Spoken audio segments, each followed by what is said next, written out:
CM DK Shivakumar ಸಂಪುಟದಲ್ಲಿ ಕೆಲ ಸಚಿವರಿಂದ ಅಸಮಾಧಾನ ಸ್ಫೋಟಗೊಂಡಿದೆ. ತಮಗೆ ಹಂಚಿರುವಂತಹ ಖಾತೆ ಕುರಿತು ಬೇಸರಗೊಂಡಿದ್ದಾರೆ. ರಾಮಲಿಂಗಾರೆಡ್ಡಿ ಬೆನ್ನಲ್ಲೇ ಈಗ ಕೆಎಚ್ ಮುನಿಯಪ್ಪ ಕೂಡ ಅಸಮಾಧಾನಗೊಂಡಿದ್ದಾರಂತೆ. ತಮಗೆ ನೀಡಿರುವಂತಹ ಆಹಾರ ಇಲಾಖೆಯ ಖಾತೆಯನ್ನ ಬದಲಿಸುವಂತೆ ರಾಹುಲ್ ಗಾಂಧಿಗೆ ಮನವಿ ಮಾಡಿರುವುದಾಗಿ ಹೇಳಿದ್ದಾರೆ.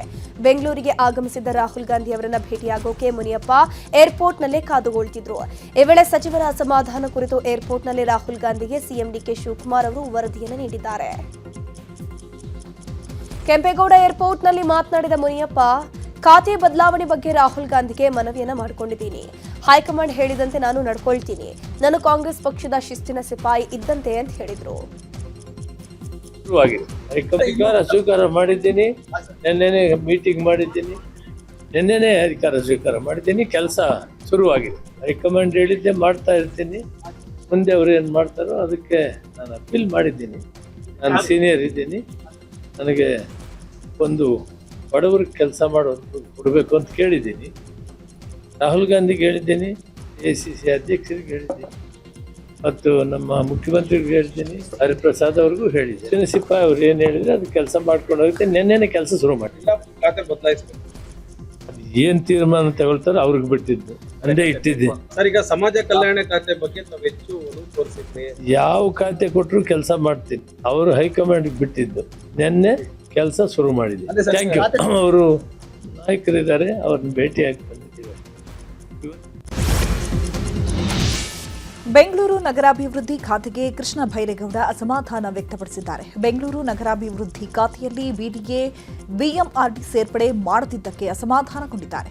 BDA BMRD ಸೇರ್ಪಡೆಗೆ CM DK Shivakumar ಒಪ್ಪಿಗೆ ಕೊಡ್ತಾ ಇಲ್ಲ. ಈ ಹಿನ್ನೆಲೆ ಕೃಷ್ಣ ಭೈರೇಗೌಡ ಹೈಕಮಾಂಡ್ ಭೇಟಿಗೆ ದೆಹಲಿಗೆ ತೆರಳಿದ್ದಾರೆ. ಇವತ್ತು ರಣದೀಪ್ ಸಿಂಗ್ ಸುರ್ಜೇವಾಲಾ ಹಾಗೂ ರಾಹುಲ್ ಗಾಂಧಿ ಅವರನ್ನ ಭೇಟಿಯಾಗಿ ಚರ್ಚಿಸಲಿದ್ದಾರೆ. ಖಾತೆ ಹಂಚಿಕೆ ಕಗ್ಗಂಟು ಹಿನ್ನೆಲೆ ನಾಳೆ ಸಿಎಂ ಡಿಕೆ ಶಿವಕುಮಾರ್ ದೆಹಲಿಗೆ ತೆರಳುತ್ತಾ ಇದ್ದಾರೆ. ಸಚಿವರಿಂದ ಖಾತೆ ಕುರಿತು ಅಸಮಾಧಾನ ಕುರಿತು ಮಲ್ಲಿಕಾರ್ಜುನ ಖರ್ಗೆ, ಕೆಸಿ ವೇಣುಗೋಪಾಲ್ ಜೊತೆ ಮಾತುಕತೆ ನಡೆಸಲಿದ್ದಾರೆ. ಇದರ ಜೊತೆಗೆ ಬೆಂಗಳೂರು ನಗರಾಭಿವೃದ್ಧಿ, ಸಮಾಜ ಕಲ್ಯಾಣ ಇಲಾಖೆ ಕುರಿತು ಚರ್ಚೆ ನಡೆಸಲಿದ್ದಾರೆ. ಖಾತೆ ವಿಚಾರವಾಗಿ ಕೃಷ್ಣ ಭೈರೇಗೌಡ ಅಸಮಾಧಾನ ವಿಚಾರ ಸಂಬಂಧ ಮಾಜಿ ಸಚಿವ ಕೆಎನ್ ರಾಜಣ್ಣ ರಿಯಾಕ್ಷನ್ ಕೊಟ್ಟಿದ್ದಾರೆ.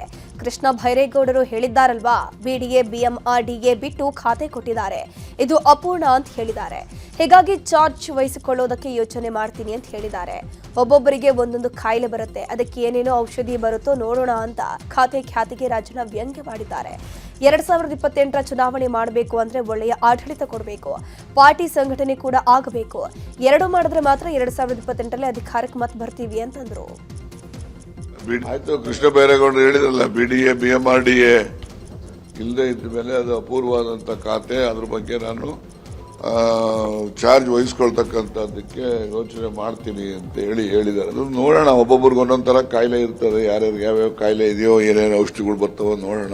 ಈಗ ನೋಡಿ, ಈಗ ಇನ್ನು 2 ವರ್ಷ ಇರೋದು, 2 ವರ್ಷದಲ್ಲಿ ಕಡೆ 6 ತಿಂಗಳು ಚುನಾವಣೆ, 1.5 ವರ್ಷ ಇರೋದು. ಈಗ ಗುಡ್ ಗವರ್ನೆನ್ಸ್ ಕೊಡಬೇಕು, ಮತ್ತೆ ಪಾರ್ಟಿನೂ ಸೆನ್ಸಿಟೈಸ್ ಮಾಡಿದ್ರೆ 2028ಗೆ ನಾವು ಚುನಾವಣೆ ಮಾಡ್ಲಿಕ್ಕೆ ಸುಲಭ ಆಗ್ತದೆ. ಇನ್ನು ಸಚಿವರ ನಡೆಗೆ ಶಾಸಕ ಮಾಲೂರು ಕಾಂಗ್ರೆಸ್ ಶಾಸಕ ಕೆವೈ ನಂಜೇಗೌಡ ಅಸಮಾಧಾನ ವ್ಯಕ್ತಪಡಿಸಿದ್ದಾರೆ. ಈಗಾಗಲೇ ನೀಡಿರುವಂತಹ ಜವಾಬ್ದಾರಿಯನ್ನ ವಹಿಸಿಕೊಂಡು ಕೆಲಸ ಮಾಡಲಿ. ಈಗ ಇವರಿಗೆಲ್ಲ ಸಚಿವ ಸ್ಥಾನ ಸಿಕ್ಕಿರೋದೇ ಹೆಚ್ಚು, ಉಳಿದ 20 ಸಚಿವ ಸ್ಥಾನ ಹೊಸಬರಿಗೆ ಕೊಡಬೇಕು. ಸಿಎಂ ಬದಲಾವಣೆ ಆದಂತೆ ಎಲ್ಲಾ ಸಚಿವರನ್ನ ಬದಲಾವಣೆ ಮಾಡಿದ್ರೆ ಒಳ್ಳೆಯ ಸಂದೇಶ ಇರ್ತಿತ್ತು ಅಂತ ಹೇಳಿದ್ರು. ಈಗ ಏನು ಬಾಕಿ ಇದೆ 20 ಕೂಡ ಹೊಸಬರಿಗೆ ಕೊಡಬೇಕು. ನಾನು ಆ ವಿಷಯ ಕೇಳೋಕೆ ಹೋದ್ರೆ ನೀವು ಮುಖ್ಯಮಂತ್ರಿ ಸಿದ್ದರಾಮಯ್ಯ ಯಾವ ರೀತಿ ಬದಲಾವಣೆ ಮಾಡಿ ಡಿ ಕೆ ಶಿವಕುಮಾರ್ ಅವರನ್ನ ಮುಖ್ಯಮಂತ್ರಿ ಮಾಡಿದ್ರು, ಟೋಟಲಿ ಸಚಿವ ಸಂಪುಟ 3 ವರ್ಷ ಯಾರ್ಯಾರ ಮಂತ್ರಿಗಳಿದ್ದು ಯಾರಿಗೂ ಕೊಡದೆ ಕಾಂಗ್ರೆಸ್ ಪಾರ್ಟಿಯನ್ನು ಹೊಸಬರಿಗೆ ಕೊಟ್ಟಿದ್ರೆ ಇವತ್ತು ರಾಜ್ಯದಲ್ಲಿ ದೇಶದಲ್ಲಿ ಒಂದು ಮೆಸೇಜ್ ಹೋಗ್ತಾ ಇತ್ತು. ಮಂತ್ರಿ ಸ್ಥಾನಕ್ಕಾಗಿ ನಾನು ಒಬ್ಬ ಪ್ರಬಲ ಆಕಾಂಕ್ಷಿ ಅಂತ ಪಾವಗಡ ಶಾಸಕ ಎಚ್.ಬಿ. ವೆಂಕಟೇಶ್ ಹೇಳಿದ್ದಾರೆ. ಪಾವಗಡದಲ್ಲಿ ಮಾತನಾಡಿದ ವೆಂಕಟೇಶ್, ನಮ್ಮ ಸ್ವಾಮೀಜಿಯವರು ಕೂಡ ನನ್ನನ್ನ ಮಂತ್ರಿ ಮಾಡಬೇಕು ಅಂತ ಹೇಳಿದ್ದಾರೆ. ರಾಜ್ಯ ಸರ್ಕಾರ ಹೊಸ ಮುಖಗಳಿಗೆ ಅವಕಾಶ ಕೊಟ್ಟರೆ ನಾನು ಕೂಡ ಆಕಾಂಕ್ಷಿನೇ. ಈ ಬಾರಿ ನಾನು ಕೂಡ ಸೀರಿಯಸ್ ಆಗಿ ಆಕಾಂಕ್ಷಿಯಾಗಿದ್ದೇನೆ ಅಂತ ಹೇಳಿದ್ದಾರೆ. ಕೊಟ್ರೆ ನಾನು ಒಬ್ಬ ಆಕಾಂಕ್ಷಿನೇ. ನಮ್ಮ ಸ್ವಾಮೀಜಿಯವರು ಸಹ ಡಿ ಸಿದ್ದರಾಮೇಶ್ವರ ಸ್ವಾಮೀಜಿಯವರು ಸಹ ಮೊನ್ನೆ ಪ್ರೆಸ್ ಮೀಟಲ್ಲಿ ಹೇಳಿದ್ದಾರೆ, ನಮ್ಮ ಜನಾಂಗದಲ್ಲಿ 3 ಜನ ಇದ್ದಾರೆ, ಇನ್ನೊಬ್ಬ ಹೊಸಬರಿಗೆ ಅವಕಾಶ. ನಾವು ಇಷ್ಟೇ ಕೇಳೋದು, ಹೊಸ ಮುಖಕ್ಕೆ ಫಸ್ಟ್ ಟೈಮರ್ಸ್ಗೆ ಏನಾದರೂ ಅವಕಾಶ ಕೊಟ್ಟು ಯೂತ್ ಕೋಟಾದಲ್ಲಿ ಕೊಟ್ಟರೆ ನಾನು ಆಕಾಂಕ್ಷಿನೇ. ಈ ಬಾರಿ ಸೀರಿಯಸ್ ಆಗಿ ನಾನು ಆಕಾಂಕ್ಷಿ ಇದ್ದೀನಿ. ಕೊಪ್ಪಳದಲ್ಲಿ ಶಾಸಕ ರಾಘವೇಂದ್ರ ಹಿಟ್ನಾಳ್ ಕೂಡ ಮಂತ್ರಿಗಿರಿಗಾಗಿ ಲಾಬಿ ಮಾಡ್ತಿದ್ದಾರೆ. ನಾಳೆ ಮಾಜಿ ಸಿಎಂ ಸಿದ್ದರಾಮಯ್ಯ ಅವರನ್ನ ಕುರುಬ ಸಮಾಜದ ಮುಖಂಡರು ಭೇಟಿಯಾಗಲಿದ್ದು ಹಿಟ್ನಾಳ್ಗೆ ಸಚಿವ ಸ್ಥಾನ ಕೊಡಿಸುವಂತೆ ಮನವಿ ಮಾಡಲಿದ್ದಾರೆ. ಈ ಕುರಿತು ಸಭೆ ಮಾಡಿರುವ ರಾಘವೇಂದ್ರ ಹಿಟ್ನಾಳ್ ಉತ್ತರ ಕರ್ನಾಟಕದ ಹಾಲುಮತ ಸಮಾಜ ಒಗ್ಗಟ್ಟಾಗಿ ಎಂಎಲ್ಸಿ ಜಿಲ್ಲಾ ಪಂಚಾಯತ್ ಸ್ಥಾನಗಳನ್ನು ಕೇಳಬೇಕು, ಒಗ್ಗಟ್ಟಿನ ಪ್ರದರ್ಶನ ಮಾಡೋಣ ಅಂತ ಹೇಳಿದ್ದಾರೆ. ಇಬ್ಬರು ಸಮಾಜದಲ್ಲಿ ಸಚಿವರನ್ನು ಕೂಡ ಮಾಡಿದ್ದಾರೆ. ಡಾಕ್ಟರ್ ಯತೀಂದ್ರ ಅವ್ರನ್ನ ನಾನು ಮನವಿ ಮಾಡಿದೆ, ನೀವು ಉಪಮುಖ್ಯಮಂತ್ರಿ ಮಾಡಲೇಬೇಕು ಡಾಕ್ಟರ್ ಯತೀಂದ್ರ ಅವ್ರನ್ನ, ಯಾಕಂದ್ರೆ ನಮಗೆ ಮುಂದೆ ಒಂದು ಶಕ್ತಿ ಇರ್ತದೆ, ನಾವು ಮತ್ತೆ ಮುಂದೆ ಸಂಘಟನೆ ಮಾಡ್ತೀವಿ ಅಂತಕ್ಕಂಥ ಮಾತನ್ನು ಹೇಳಿ. ಇದು ಯಾವುದೇ ಒಂದು ಕಾರಣದಿಂದ ಸಾಹೇಬರು ಬೇಡ, ಒಂದು ಮಾಡಿದ್ರೆ 5 ಜನ ಮಾಡಬೇಕು, ಎಲ್ಲ ಕಮ್ಯುನಿಟಿಯವರು ಕೇಳ್ತವ್ರೆ. 2 ಸಚಿವ ಸ್ಥಾನ ಈಗಾಗಲೇ ಕೊಟ್ಟಿದ್ದಾರೆ. 3ನೇ ಸಚಿವ ಸ್ಥಾನಕ್ಕೆ ಇವತ್ತು ನಾವೇನು ಅವರ ಮನಸ್ಸನ್ನ ಗೆಲ್ಲಬೇಕಾಗಿದೆ ಆ ರೀತಿಯಲ್ಲಿ ಮಾತನಾಡ್ತಕ್ಕಂಥ. ಯಾದಗಿರಿಯಲ್ಲಿ ಮಾಜಿ ಸಚಿವ ಜಮೀರ್ ಅಹಮದ್ ಖಾನ್ ಪರವಾಗಿ ಮುಸ್ಲಿಂ ಸಮುದಾಯದ ಒಕ್ಕೂಟ ಪ್ರತಿಭಟನೆ ಮಾಡಿದೆ. ಜಮೀರ್ಗೆ ಸಚಿವ ಸ್ಥಾನ ಹಾಗೂ ಡಿಸಿಎಂ ಸ್ಥಾನ ನೀಡುವಂತೆ ಆಗ್ರಹಿಸಿ ಪ್ರತಿಭಟನೆ ನಡೆಸಿದ್ದಾರೆ. ಯಾದಗಿರಿ ನಗರದ ಗಾಂಧಿ ವೃತ್ತದಲ್ಲಿ ಪ್ರತಿಭಟನೆ ನಡೆಸಲಾಯಿತು. ಸಚಿವ ಸ್ಥಾನ ಕೊಡದಿದ್ದರೆ ಮುಂಬರುವ ಚುನಾವಣೆಗಳಲ್ಲಿ ಅದರ ಪರಿಣಾಮ ಎದುರಿಸುವ ಎಚ್ಚರಿಕೆಯನ್ನು ನೀಡಿದ್ದಾರೆ.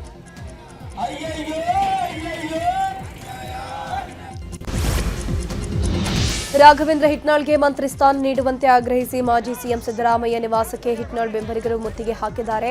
ಬೆಂಗಳೂರಿನ ಕಾವೇರಿ ನಿವಾಸದ ಮುಂಭಾಗ 500ಕ್ಕೂ ಹೆಚ್ಚು ಜನ ಜಮಾವಣೆಯಾಗಿ ಮುತ್ತಿಗೆ ಹಾಕಿದ್ದಾರೆ. ಈ ವೇಳೆ ಮನೆಯಿಂದ ಹೊರಬಂದಂತಹ ಸಚಿವ ಡಾಕ್ಟರ್ ಯತೀಂದ್ರ ಸಿದ್ದರಾಮಯ್ಯ, ನಮ್ಮಪ್ಪ ಈಗ ಮುಖ್ಯಮಂತ್ರಿ ಅಲ್ಲ, ಆದರೂ ಅಪ್ಪ ನಾನು ಹಿಟ್ನಾಳ್ ಪರವಾಗಿ ಪ್ರಯತ್ನ ಮಾಡ್ತೀವಿ ಅಂತ ಹಿಟ್ನಾಳ್ ಬೆಂಬಲಿಗರಿಗೆ ಭರವಸೆಯನ್ನು ನೀಡಿದ್ದಾರೆ.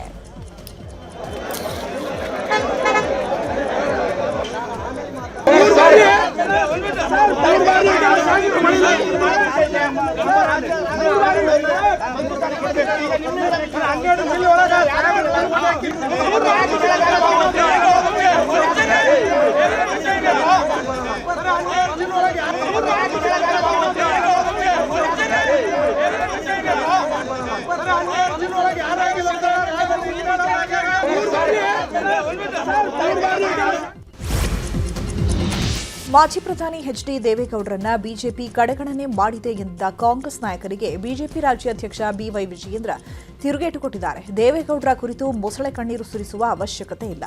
ದೇಶದ ಅತ್ಯುನ್ನತ ಪ್ರಧಾನಮಂತ್ರಿ ಸ್ಥಾನವನ್ನು ಅಲಂಕರಿಸಿ ಹೆಮ್ಮೆಯ ಕನ್ನಡಿಗ ಎನಿಸಿಕೊಂಡ ಮಾಜಿ ಪ್ರಧಾನಿ ಪದವಿಯಿಂದ ಕೆಳಗಿಳಿಸಿದ ಕುಖ್ಯಾತಿ ಕಾಂಗ್ರೆಸ್ ಮೇಲಿದೆ. ಇದನ್ನು ಕಾಂಗ್ರೆಸ್ ಮುಂದಾಳುಗಳು ಮರ್ತಂತಿದೆ. ದೇವೇಗೌಡರ ಕುರಿತು ಕೃತಕ ಕಾಳಜಿಯ ಬಗ್ಗೆ ಮಾತನಾಡುತ್ತಿರುವಂತಹ ಪರಿ ಹಾಸ್ಯಾಸ್ಪದವಾಗಿದೆ. ಬಿಜೆಪಿಯು ದೇವೇಗೌಡ ಅವರನ್ನ ಅತ್ಯಂತ ಗೌರವದಿಂದ ನಡೆಸಿಕೊಂಡಿದೆ. ಇದನ್ನು ಕಂಡು ಸಹಿಸಲಾಗದ ಸ್ಥಿತಿಯಲ್ಲಿರುವ ಕಾಂಗ್ರೆಸ್ಸಿಗರು ದೇವೇಗೌಡರ ಹೆಸರನ್ನು ಬಳಸಿಕೊಂಡು ರಾಜಕಾರಣ ಮಾಡಲು ಹೊರಟಿರೋದು ನಾಚಿಕೆಗೇಡು ಅಂತ ಕಿಡಿಕಾರಿದರು. ಇನ್ನು ದೇವೇಗೌಡರಿಗೆ ರಾಜ್ಯಸಭೆ ಟಿಕೆಟ್ ನೀಡದ ವಿಚಾರಕ್ಕೆ ಸಂಬಂಧಪಟ್ಟಂತೆ ಕೇಂದ್ರ ಸಚಿವ ಎಚ್ಡಿ ಕುಮಾರಸ್ವಾಮಿ ಪ್ರತಿಕ್ರಿಯಿಸಿದ್ದಾರೆ. ಮಂಡ್ಯದಲ್ಲಿ ಮಾತನಾಡಿದ ಎಚ್ಡಿಕೆ, ದೇವೇಗೌಡರ ಬಗ್ಗೆ ಕಾಂಗ್ರೆಸ್ಸಿಗರಿಗೆ ಈಗ ಅನುಕಂಪ ಬಂದಿದೆ. ಬಿಜೆಪಿ ಜೆಡಿಎಸ್ ಮೈತ್ರಿಯಲ್ಲಿ ಬಿರುಕು ತರಲು ಕಾಂಗ್ರೆಸ್ ಪ್ರಯತ್ನ ಮಾಡುತ್ತಿದೆ. ರಾಜ್ಯಸಭೆ ಟಿಕೆಟ್ಗೆ ದೇವೇಗೌಡರು ಅರ್ಜಿಯೇ ಹಾಕಿಲ್ಲ. ದೇವೇಗೌಡರದ್ದು ಹೋರಾಟದ ಬದುಕು, ಅಧಿಕಾರಕ್ಕಾಗಿ ಇನ್ನೊಬ್ಬರ ಮನೆ ಬಾಗಿಲಿಗೆ ಹೋಗಿಲ್ಲ. ಸ್ವಾಭಿಮಾನಕ್ಕೆ ಧಕ್ಕೆ ಆದಾಗ ಪ್ರಧಾನಿ ಸ್ಥಾನವನ್ನೇ ಬಿಟ್ಟು ಬಂದರು ಅಂತ ಕಾಂಗ್ರೆಸ್ ವಿರುದ್ಧ ಕುಟುಕಿದ್ದಾರೆ. ಈಗ ಬಂದಿದೆ ದೇವೇಗೌಡರ ಬಗ್ಗೆ ಯಾವ್ಯಾವ ಥರ ನಡೆಸ್ಕೊಂಡಿದ್ದಾರೆ. ಅವರ 70 ವರ್ಷದ ರಾಜಕೀಯ ಜೀವನದಲ್ಲಿ ದೇವೇಗೌಡರನ್ನ ಎಲ್ಲ ನಮಗೆ ಗೊತ್ತಿರ್ತಕ್ಕಂಥದ್ದು. ನಾನು ಅದರ ಬಗ್ಗೆ ಚರ್ಚೆ ಮಾಡಲಿಕ್ಕೆ ಹೋಗಲ್ಲ. ಇವತ್ತು ಅವರಿಗೆ ಅವರ ಉದ್ದೇಶ ದೇವೇಗೌಡರ ಬಗ್ಗೆ ಅನುಕಂಪ ತೋರಿಸಿರೋದು. ಇವತ್ತು ಯಾವೊಂದು BJP JDSನ ಮೈತ್ರಿ ಇದೆ, ಈ ಮೈತ್ರಿ ಅವರಿಗೆ ಎಲ್ಲ ಒಂದು ಕಡೆ ಅಳಕಿದೆ. ಮುಂದಿನ ಚುನಾವಣೆ ಏನಾಗುತ್ತೆ ಅಂತಕ್ಕಂಥದ್ದು ಗೊತ್ತಿದೆ ಅವರಿಗೆ. ಅವರು ಅಧಿಕಾರಕ್ಕೋಸ್ಕರವಾಗಿ ಇನ್ನೊಬ್ಬರ ಮನೆ ಮುಂದೆ ಹೋದವರಲ್ಲ. ಪ್ರಧಾನಮಂತ್ರಿ ಅಂತ ಸ್ಥಾನನೇ 5 ವರ್ಷ ಉಳಿಸ್ಕೊಳ್ಳೋಕೆ ಅವಕಾಶ ಇದ್ದಿದ್ದನ್ನು ಸ್ವಾಭಿಮಾನಕ್ಕೆ ಧಕ್ಕೆ ಆದರೂ ಒಂದು ನಿಮಿಷ ಇಲ್ಲಿದೆಯಲ್ಲ. ಹೃದಯಾಘಾತದಿಂದ ನಿಧನರಾಗಿರುವಂತಹ ಎಐಸಿಸಿ ಕಾರ್ಯದರ್ಶಿ ಸೂರಜ್ ಹೆಗ್ಡೆಗೆ ಲೋಕಸಭೆಯ ವಿಪಕ್ಷ ನಾಯಕ ರಾಹುಲ್ ಗಾಂಧಿ ಅಂತಿಮ ನಮನ ಸಲ್ಲಿಸಿದ್ದಾರೆ. ದೆಹಲಿಯಿಂದ ಬೆಂಗಳೂರಿಗೆ ಆಗಮಿಸಿದಂತಹ ರಾಹುಲ್ ಗಾಂಧಿ ಸೂರಜ್ ಹೆಗ್ಡೆ ಅವರ ಪಾರ್ಥಿವ ಶರೀರದ ಅಂತಿಮ ದರ್ಶನ ಪಡೆದುಕೊಂಡು ಕುಟುಂಬಸ್ಥರಿಗೆ ಸಾಂತ್ವನವನ್ನು ಹೇಳಿದ್ದಾರೆ. ಈ ವೇಳೆ ಸಿಎಂ ಡಿಕೆ ಶಿವಕುಮಾರ್, ಮಾಜಿ ಸಿಎಂ ಸಿದ್ದರಾಮಯ್ಯ ಸೇರಿದಂತೆ ಹಲವರು ಉಪಸ್ಥಿತರಿದ್ದರು. ಇನ್ನು ಸೂರಜ್ ಹೆಗ್ಡೆಗೆ ಪೊಲೀಸ್ ಇಲಾಖೆಯಿಂದ ಗೌರವ ರಕ್ಷೆ ನೀಡಲಾಗಿದೆ. ಹೆಬ್ಬಾಳದ ಚಿತಾಗಾರದಲ್ಲಿ ಸೂರಜ್ ಹೆಗ್ಡೆ ಅಂತ್ಯ ಸಂಸ್ಕಾರ ನೆರವೇರಿದೆ. ಬೆಂಗಳೂರು ಸಿಟಿ ಗಡಿಯಲ್ಲಿ ರಾಶಿ ಜಿಲೆಟಿನ್ ಸ್ಫೋಟಕಗಳು ಪತ್ತೆಯಾಗಿವೆ. ಅವಲಹಳ್ಳಿ ಪೊಲೀಸ್ ಠಾಣೆ ವ್ಯಾಪ್ತಿಯಲ್ಲಿ ರಾಶಿ ಜಿಲೆಟಿನ್ ಕಡ್ಡಿಗಳು ಹಾಗೂ ವೈರ್ಗಳು ಪತ್ತೆಯಾಗಿವೆ. ಸದ್ಯ ಜಿಲೆಟಿನ್ ಕಡ್ಡಿಗಳು ವೈರ್ಗಳನ್ನು ಪೊಲೀಸರು ವಶಪಡಿಸಿಕೊಂಡಿದ್ದಾರೆ. ಇಬ್ಬರನ್ನ ವಶಕ್ಕೆ ಪಡೆದು ತೀವ್ರ ವಿಚಾರಣೆ ನಡೆಸಲಾಗ್ತಾ ಇದೆ. ಕಲ್ಲು ಕ್ವಾರಿ ಉದ್ಯಮಕ್ಕಾಗಿ ಸಂಗ್ರಹಿಸಿರುವುದು ಗೊತ್ತಾಗಿದೆ. ವಿಧಾನಸೌಧ ಲೇಔಟ್ ಬಳಿಯ ವೆಂಕಟೇಶ್ವರ ಗ್ರಾನೈಟ್ಸ್ ಕ್ರಾಸ್ ಕಂಪನಿ ಮಾಲೀಕ ವೆಂಕಟೇಶ್ ಶೇಖರಣೆ ಮಾಡಿಟ್ಟಿದ್ದ. ಅಕ್ರಮವಾಗಿ ಜಿಲೆಟಿನ್ ಕಡ್ಡಿಗಳನ್ನು ಶೇಖರಣೆ ಮಾಡಿ ಇಡಲಾಗಿತ್ತು. ಈ ಬಗ್ಗೆ ಪಕ್ಕಾ ಮಾಹಿತಿ ಆಧರಿಸಿ ದಾಳಿ ನಡೆಸಿದ್ರು ಅವಲಹಳ್ಳಿ ಪೊಲೀಸರು. ಕ್ರಷರ್ ಮಾಲೀಕ ವೆಂಕಟೇಶ್ ರೆಡ್ಡಿ, ಉಸ್ತುವಾರಿ ಲೋಕೇಶ್ ರೆಡ್ಡಿ, ಬ್ಲಾಸ್ಟ್ ಮಾಡುವ ಕೆಲಸಗಾರರಾದ ವಿಕಾಸ್, ತೋಹಿದ್, ಸಂದೀಪ್ ಅನ್ನೋರ ವಿರುದ್ಧ ಪ್ರಕರಣ ದಾಖಲಾಗಿದೆ. ಮಂಗಳೂರಿನ ಪ್ರಸಿದ್ಧ ಉದ್ಯಮಿಗೆ ಕಾಂಗ್ರೆಸ್ ಮುಖಂಡನಿಂದ ಹನಿ ಟ್ರ್ಯಾಪ್ ಆಗಿದೆ. ಅಶ್ಲೀಲ ವಿಡಿಯೋ ಬಳಸಿ ಮಂಗಳೂರು ಯುವ ಕಾಂಗ್ರೆಸ್ ಮುಖಂಡ ಕೋಟಿ ದೋಚಿರೋ ಆರೋಪ ಕೇಳಿಬರ್ತಾ ಇದೆ. ಮಂಗಳೂರು ಯುವ ಕಾಂಗ್ರೆಸ್ ಪ್ರಧಾನ ಕಾರ್ಯದರ್ಶಿ ನಿಜಾಮ್ ಮತ್ತು ಜಿತೇಶ್ ಎಂಬಾತನಿಂದ ಹನಿ ಟ್ರ್ಯಾಪ್ ಆಗಿದೆ. ಉದ್ಯಮಿ ಅಶ್ಲೀಲ ಫೋಟೋ, ವಿಡಿಯೋ ಇಟ್ಕೊಂಡು ಸುಮಾರು 2,77,00,000 ದೋಚಿರೋ ಆರೋಪ ಇದೆ. ಆರೋಪಿಗಳನ್ನು ಪೊಲೀಸರು ಬಂಧಿಸಿದ್ದಾರೆ. ರಾಜ್ಯದಲ್ಲಿ ಭಾರಿ ಸದ್ದು ಮಾಡಿದ್ದ ಬಿಟ್ಕಾಯಿನ್ ಹಗರಣಕ್ಕೆ ಸಂಬಂಧಪಟ್ಟಂತೆ ಎಸ್ಐಟಿ ಚಾರ್ಜ್ ಶೀಟ್ ಸಲ್ಲಿಸಿದೆ. ಕಾಂಗ್ರೆಸ್ ಯುವ ಮುಖಂಡ ಮೊಹಮ್ಮದ್ ನಲ್ಪಾಡ್, ಶ್ರೀಕಿ ಸೇರಿದಂತೆ ಹಲವರ ವಿರುದ್ಧ ಚಾರ್ಜ್ ಶೀಟ್ ಸಲ್ಲಿಸಲಾಗಿದೆ. ಶ್ರೀಕಿ ಜೊತೆಗೂಡಿ ಹವಾಲಾ ಮೂಲಕ ಬಿಟ್ಕಾಯಿನ್ ನಗದೀಕರಿಸಿ ಕಮಿಷನ್ ಪಡೆದ ಆರೋಪ ನಲ್ಪಾಡ್ ಮೇಲಿದೆ. ಇದೀಗ ನಲ್ಪಾಡ್ಗೆ 3ನೇ ನೋಟಿಸ್ ನೀಡಲು ಇಡಿ ಸಜ್ಜಾಗಿದೆ. ಮಂಡ್ಯ ಜಿಲ್ಲೆಯ ತಗ್ಗಹಳ್ಳಿ ಗ್ರಾಮಕ್ಕೆ ಕೇಂದ್ರ ಸಚಿವ ಕುಮಾರಸ್ವಾಮಿ ಭೇಟಿ ಕೊಟ್ಟು ನೂತನ ಸರ್ಕಾರಿ ಶಾಲೆಯ ಕಟ್ಟಡವನ್ನು ಉದ್ಘಾಟಿಸಿದ್ದಾರೆ. ಕುಮಾರಸ್ವಾಮಿಗೆ ಜೆಡಿಎಸ್ನ ನಾಯಕರು ಸಾಥ್ ಕೊಟ್ಟರು. ಈ ವೇಳೆ ಮಾತನಾಡಿರುವಂತಹ ಎಚ್ಡಿಕೆ, ಸಿಎಸ್ಆರ್ ಅನುದಾನದಲ್ಲಿ ಶಿಕ್ಷಣಕ್ಕೆ ಮೊದಲ ಆದ್ಯತೆ ಕೊಡಲಾಗುವುದು. ಮಂಡ್ಯ ಜಿಲ್ಲೆಯಲ್ಲಿ ರಸ್ತೆಗಳ ಅಭಿವೃದ್ಧಿಗೆ 54 ಕೋಟಿ ಸಿಎಸ್ಆರ್ ಅನುದಾನ ಇದೆ ಅಂತಂದ್ರು. ಕರ್ನಾಟಕದಲ್ಲಿ ಪ್ರತಿ ಹಳ್ಳಿಗಳಲ್ಲಿ ಪಬ್ಲಿಕ್ ಶಾಲೆಗಳನ್ನು ತೆಗೆಯಬೇಕು ಅಂತಕ್ಕಂಥ ನಿರ್ಧಾರ ಮಾಡಿದವನೇ ನಾನು ಮಾಡಿದ ನಿರ್ಧಾರ LKGಯಿಂದ 12ನೇ ತರಗತಿವರೆಗೆ ಯಾವುದೇ ಮಕ್ಕಳು, ಶ್ರೀಮಂತ ಮಕ್ಕಳಿರಲಿ ಬಡವರ ಮಕ್ಕಳಿರಲಿ, ಅವರಿಗೆ ಉಚಿತವಾಗಿ ₹1 ನೀವು ಸಾಲ ಮಾಡಿ ಫೀಸ್ ಕಟ್ಟಬೇಕಾಗಿಲ್ಲ. ಮಕ್ಕಳಿಗೆ ಉಚಿತವಾಗಿ ಇಂಗ್ಲೀಷ್ ಮೀಡಿಯಮಲ್ಲಿ ಓದಿಸ್ತಿರೋ, ಕನ್ನಡ ಮೀಡಿಯಮಲ್ಲಿ ಓದಿಸ್ತಿರೋ, ಅದು ನಿಮಗೆ ಚಾಯ್ಸ್. ಅದು ಆ ರೀತಿಯ ಕಾರ್ಯಕ್ರಮ ಕೊಡಬೇಕು ಅನ್ನೋದು ನನ್ನ ಚಿಂತೆ ಇದ್ದಂಥದ್ದು. ನಿಮ್ಮ ಗ್ರಾಮಕ್ಕೆ ಮತ್ತಿನ್ನೇನು ಕಾರ್ಯಕ್ರಮಗಳಾಗಬೇಕು, ರವೀಂದ್ರನಾಥ್ ಮುಖಾಂತರ ಹೇಳಿ, ನನಗೆ ತೊಂದರೆ ಇಲ್ಲ, ನೀವೇ ಬರ್ಬೋದು. ಹೇಳಿದ್ರೆ ಏನಾಗಬೇಕು, ಎಲ್ಲ ರೀತಿಯ ಸೌಕರ್ಯಗಳನ್ನು ತರಲಿಕ್ಕೆ ನಾವು ನಿಮ್ಮ ಜೊತೆಲಿದ್ದೇವೆ.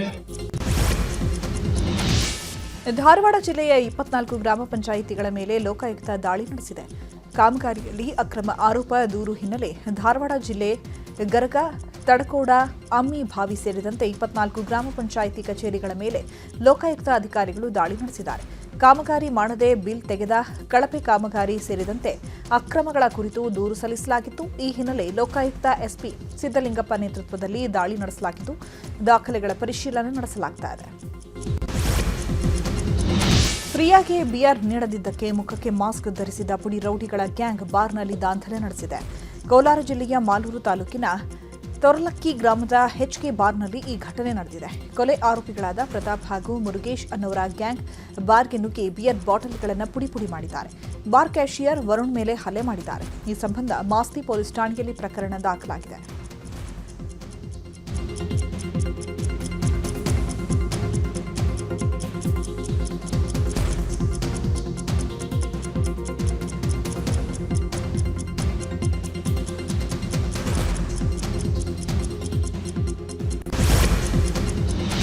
ಜಂಕ್ಷನ್ ಬಳಿ ನಿಲ್ಬೇಡಿ ಎಂದಿದ್ದಕ್ಕೆ ಪೊಲೀಸ್ ಠಾಣೆ ಮುಂದೆ ಮಂಗಳ ಮುಖಿಯರು ಹೈಡ್ರಾಮಾ ಮಾಡಿದ್ದಾರೆ. ಬೆಂಗಳೂರಿನ ಮಡಿವಾಳ ಪೊಲೀಸ್ ಠಾಣೆ ಬಳಿ ಈ ಘಟನೆ ನಡೆದಿದೆ.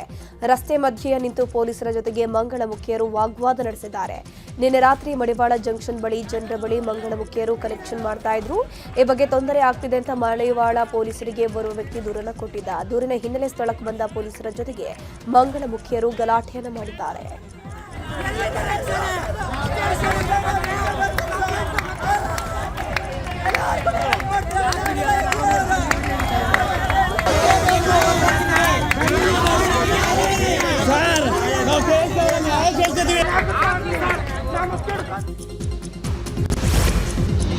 ಮತ್ತೆ ರೋಹದ ಹಕ್ಕಿಗಳ ಹಾರಾಟಕ್ಕೆ ಕಲಬುರಗಿ ವಿಮಾನ ನಿಲ್ದಾಣ ಸಿದ್ಧವಾಗಿದೆ. ನಾಳೆಯಿಂದ ಬೆಂಗಳೂರಿಗೆ ವಿಮಾನಗಳ ಹಾರಾಟ ಪುನರಾರಂಭ ಆಗಲಿದೆ.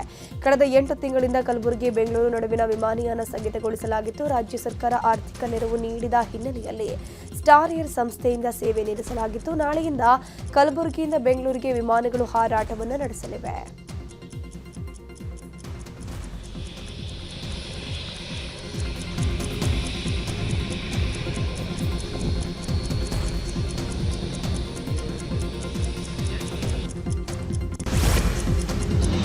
ರಾಜ್ಯದಲ್ಲಿ ಮುಂಗಾರು ಆರ್ಭಟ ಜೋರಾಗಿದೆ. ಚಿತ್ರದುರ್ಗದ ಹಲವೆಡೆ ಅಬ್ಬರದ ಮಳೆಯಾಗಿದೆ. ಧಾರಾಕಾರ ಮಳೆಗೆ ಚಳ್ಳಕೆರೆಯಲ್ಲಿರುವ ದೇವರಹಳ್ಳಿ ಹಳ್ಳ ತುಂಬಿ ಹರಿತಾ ಇದೆ.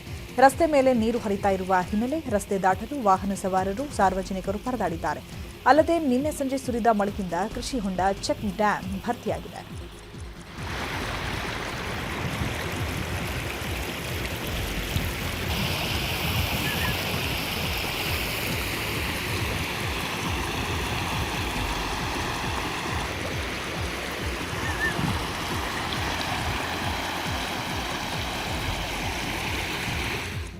ಹಾವೇರಿ ಜಿಲ್ಲೆಯ ರಟ್ಟಿಹಳ್ಳಿ ಭಾಗದಲ್ಲಿ ವರುಣನ ಅಬ್ಬರ ಜೋರಾಗಿದೆ. ಮಳೆಯಿಂದಾಗಿ ರಸ್ತೆಗಳಲ್ಲಿ ನೀರು ಹರಿದ ಪರಿಣಾಮ ಜನಜೀವನ ಅಸ್ತವ್ಯಸ್ತವಾಗಿದೆ. ಕೆಲವು ಕಡೆ ತಗ್ಗು ಪ್ರದೇಶಗಳಿಗೆ ನೀರು ನುಗ್ಗುವ ಭೀತಿ ಇದೆ.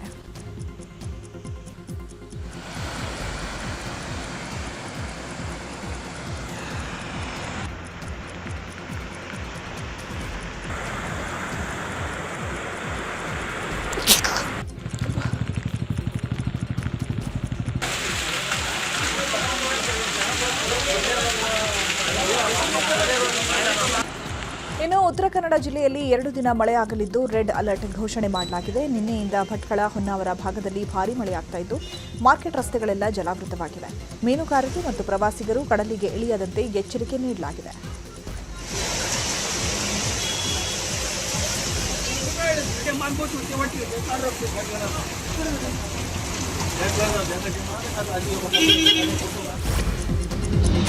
ಬಾಗಲಕೋಟೆ ಜಿಲ್ಲೆಯಲ್ಲಿ 3 ದಿನಗಳಿಂದ ಮಳೆ ಸುರಿತಾ ಇದೆ. ರೈತರ ಮೊಗದಲ್ಲಿ ಮಂದಹಾಸ ಮೂಡಿದೆ. ರವಕವಿ ಬನಹಟ್ಟಿ ತಾಲೂಕಿನ ನಾವಲಗಿ ಗ್ರಾಮದ ಬಳಿ ರೈತರು ಸಂಭ್ರಮಿಸಿದ್ದಾರೆ.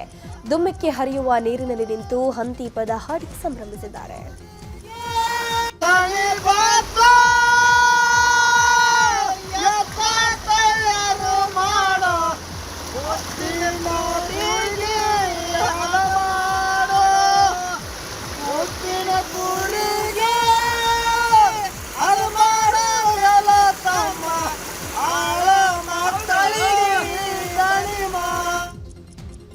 ಬೆಳಗಾವಿಯ ಬೈಲಹೊಂಗಲ ಪಟ್ಟಣದಲ್ಲಿ ಮಳೆಯಾಗಿ 1 ದಿನ ಕಳೆದರೂ ಇನ್ನೂ ಕೂಡ ನೀರು ಕಡಿಮೆಯಾಗಿಲ್ಲ. ಎಪಿಎಂಸಿ ರಸ್ತೆಯಲ್ಲಿರುವ 5 ಅಂಗಡಿಗಳಿಗೆ ನೀರು ನುಗ್ಗಿದೆ. ಇದರ ಪರಿಣಾಮ ಅಂಗಡಿಗಳಲ್ಲಿದ್ದ ಲಕ್ಷಾಂತರ ಮೌಲ್ಯದ ವಸ್ತುಗಳು ಸಂಪೂರ್ಣವಾಗಿ ಹಾನಿಯಾಗಿದೆ.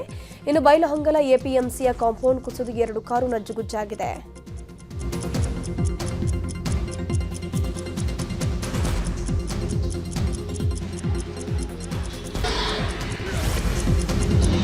ಕೊಟ್ಟಿಯೂರು ದೇಗುಲದಲ್ಲಿ ಬಾವಲಿಕಟ್ಟು ವಿವಾದ ತೀವ್ರ ಸ್ವರೂಪ ಪಡೆದುಕೊಂಡಿದೆ. ಬಾವಲಿ ನದಿಗೆ ಕಲ್ಲಿಟ್ಟು ಮುಸ್ಲಿಂ ಮುಖಂಡ, ಸುಳ್ಯದ ಕಾಂಗ್ರೆಸ್ ಮುಖಂಡ ಶಾಹಿದ್ ತೆಕ್ಕಲ್ನಿಂದ ವಿವಾದ ಉಂಟಾಗಿದೆ. ಕೆಪಿಸಿಸಿ ಪದಾಧಿಕಾರಿಯಾಗಿರುವ ಶಾಹಿದ್ ತೆಕ್ಕಿಲ್ ವರ್ಷದಲ್ಲಿ 1 ತಿಂಗಳಷ್ಟೇ ಕೊಟ್ಟಿಯೂರು ಶಿವ ದರ್ಶನ ಮಾಡಲಿದ್ದಾರೆ. ಜಾತ್ರೆಗೂ ಮುನ್ನ ಬಾವಲಿ ನದಿಯಲ್ಲಿ ಕಲ್ಲಿಟ್ಟು ಗೊಂದಲ ಉಂಟು ಮಾಡಿದ್ರು. ಈ ಹಿಂದೆ ಮುಸ್ಲಿಮರಿಂದ ಕಲ್ಲಿಡುವ ಸಂಪ್ರದಾಯ ಇತ್ತೆಂದು ವಾದ ಮಾಡಿದ್ರು. ನಂತರದಲ್ಲಿ ಕಲ್ಲಿಡುವ ಸಂಪ್ರದಾಯ ನಿಂತಿತ್ತು ಅಂತ ವಾದಿಸಿದ್ರು. ಈಗ ಮತ್ತೆ ಸಂಪ್ರದಾಯ ಮುಂದುವರೆಸಿದ್ದೇವೆ ಅಂತ ಶಾಹಿದ್ ತೆಕ್ಕಿಲ್ ಹೇಳಿದ್ದು, ಶಾಹಿದ್ ನಡೆಗೆ ದೇಗುಲ ಮಂಡಳಿ, ಹಿಂದೂ ಪರ നായകರು ಕಿಡಿಕಾರಿದ್ದಾರೆ.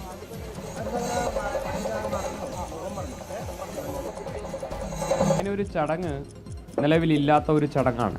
ഇങ്ങനെയൊരു മുസ്ലിം സമുദായത്തിന് കൊട്ടിയൂർ ദേവസ്വത്തിൻ്റെ യാതൊരു ചടങ്ങിലും ഒരു പ്രാധാന്യവുമില്ല എന്നുള്ളത് എല്ലാവർക്കും വ്യക്തമാണ്. അങ്ങനെയിരിക്കെ ദുരുദ്ദേശപരമായി ഈ ഒരു ഹിന്ദു ക്ഷേത്രത്തിൻ്റെ മഹിമ താഴ്ത്തുന്നതിന് വേണ്ടിയുള്ള ബോധപൂർവമായിട്ടുള്ള ഒരു ശ്രമമാണ് ഇവിടെ നടന്നിരിക്കുന്നത്. ഇതിനെതിരെ നിയമപരമായ നടപടികൾ ദേവസ്വം സ്വീകരിക്കുന്നതാണ്. അദ്ദേഹം കർണാടകയിലുള്ള ഒരു മന്ത്രി ലെവലിലുള്ള ഒരു മിനിസ്റ്റർ ലെവലിലുള്ള ഒരു അധികാരിയാണ് എന്നാണ് അവിടെ വന്നപ്പോൾ മനസ്സിലായത്. അദ്ദേഹത്തെ സ്വീകരിച്ചത് പോലീസാണ്. പോലീസിൻ്റെ അകമ്പടിയോടുകൂടിയാണ് അദ്ദേഹം വന്നത്. ദേവസ്വത്തിൻ്റെ യാതൊരു പ്രതിനിധികളും അദ്ദേഹത്തെ സ്വീകരിച്ചിട്ടില്ല. അദ്ദേഹം വന്നത് എന്തിനാണ് എന്നുള്ള കാര്യം മറച്ചു വെച്ചുകൊണ്ട് ഒരു മനഃപൂർവ്വം ഒരു ശ്രദ്ധ തിരിച്ചുകൊണ്ട് അവർ നമ്മുടെ പുഴയിൽ പോവുകയും ആ പുഴയിൽ 2 കല്ലെടുത്ത് വെക്കുകയാണ് ചെയ്തത്. ആ 2 കല്ലെടുത്ത് വെച്ചതിൻ്റെ ഉദ്ദേശം എന്താണെന്ന് അറിയില്ല. അങ്ങനെ 3-4 പേര് ಅತ್ತೇನೆ ಅಳಿಯ ಮದುವೆಯಾಗಿರುವ ವಿಚಿತ್ರ ಘಟನೆ ಉತ್ತರ ಪ್ರದೇಶದ ಕಾನ್ಪುರದ ದೇಹತ್ನಲ್ಲಿ ನಡೆದಿದೆ. ವ್ಯಕ್ತಿಯೊಬ್ಬ ತನ್ನ ಹೆಂಡತಿಗೆ ಡಿವೋರ್ಸ್ ಕೊಟ್ಟು ಹೆಂಡತಿಯ ಅಮ್ಮನನ್ನೇ ಮದುವೆಯಾಗಿದ್ದಾನೆ. ಸ್ವಂತ ಅತ್ತೆಯನ್ನೇ ಕೋರ್ಟ್ನಲ್ಲಿ ಮದುವೆಯಾಗಿರುವ ವಿಡಿಯೋ ಸೋಷಿಯಲ್ ಮೀಡಿಯಾದಲ್ಲಿ ವೈರಲ್ ಆಗಿದೆ.